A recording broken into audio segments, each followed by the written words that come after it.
وهذا شغلنا العراقي بجودة تركية. اهل الغدير صار عندنا معرض مال اثاث بمنطقتنا، تعالوا وياي خلينا نتعرف على هذا المعرض. وجينا المعرض الشمري لتجارة الاثاث. منتظر، شلونك حبيبي؟ شلون الصحة؟ اولا بالخير عليكم الجميع ان شاء الله. حياتي منتظر. عرفنا على البضاعة اللي عندكم، التخومة ايش عندكم؟ عرفنا عليهم. توفر كل شيء عندنا التركي استيرادنا الخاص، الايراني استيرادنا الخاص، والعراقي. العراقي وين؟ من معاملنا حصرا هذا العراقي. هذا الشغل العراقي. هذا كله الخامة تركي، وكله الحديد الثقيل، البلوك MDF الخشب مالته.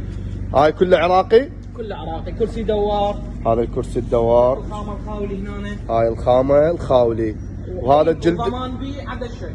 ها، وبضمان عدا الشق. وهذا النباع ما شاء الله هذا كلش حلو.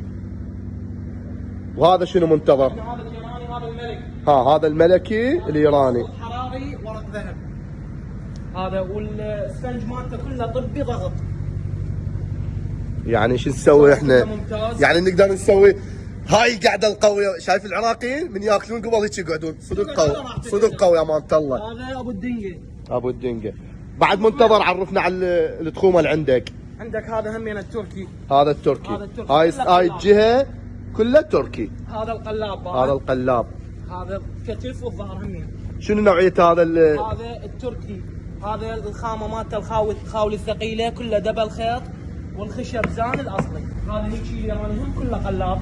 هذا الايراني قلاب سرير، والخشب مالته الزان الاصلي، الرجل الثقيله، والمالته الخامه وتربروف ضد. واكيد ما ننسى العشاق او المتزوجين، جبنا لكم مراجيح كلش حلوه وتونس. نظام البيع نقد وبالاقساط، بالاقساط لحاملي ماستر كارد الرافدين.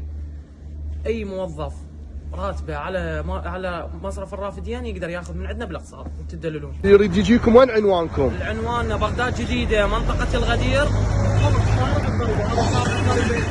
ومن هنا هذا جامع الامام علي، شارع الجامع.